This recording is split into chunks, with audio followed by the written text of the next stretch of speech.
In the heart of a bustling city lived a girl named Alara who possessed a peculiar gift.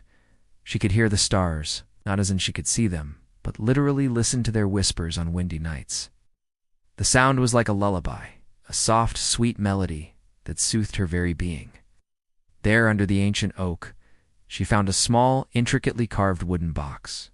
As she opened it, a golden star, no bigger than her thumb, floated out, hovering above her outstretched hand. Its light was soft, its glow warming the palm of her hand, as if it were a tiny living ember. As she grew older, the whispers became clearer, guiding her towards a hidden clearing deep within the nearby whisperwood. Before her stood a magnificent palace made of shimmering starlight, its roof a canopy of 1,000 tiny suns. Overwhelmed with awe, Alara approached the palace, the golden star now leading the way. "I am the guardian of this place, and you, Alara, are the Star Weaver." This clearing held an ancient oak tree, its branches gnarled and twisted like the hands of an old wise man.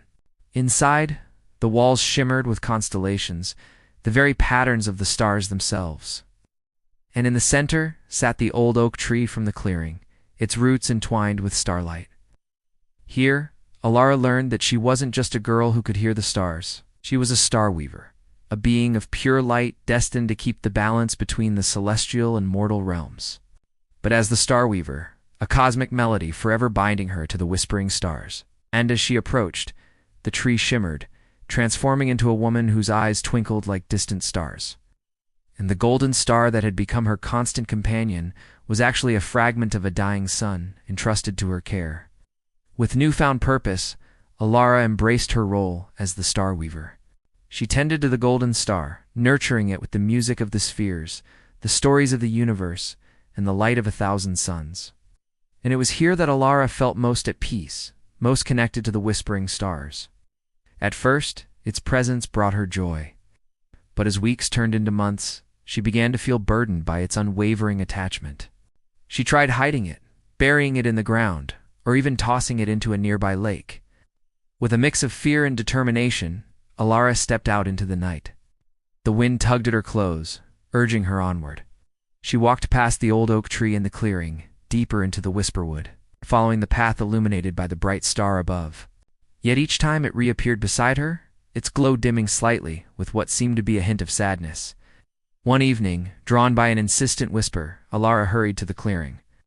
From that day forward, the golden star became Alara's constant companion. It followed her everywhere, its soft light illuminating the darkness and guiding her steps. One particularly windy night, as the girl sat by her window, the golden star suddenly began to glow brightly, its light filling her room. Alara rushed to the window and looked up at the night sky.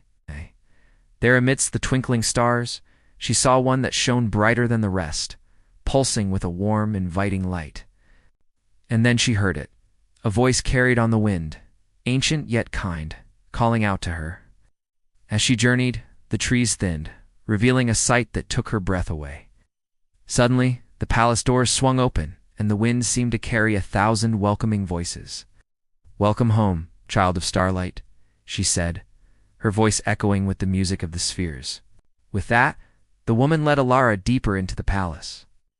Showing her chambers adorned with starlight, where the walls whispered stories of the universe and time, she realized that the whispers of the stars were not just a gift, but a responsibility. And so, Alara's story continued, no longer as a girl who couldn't understand why a star had chosen her,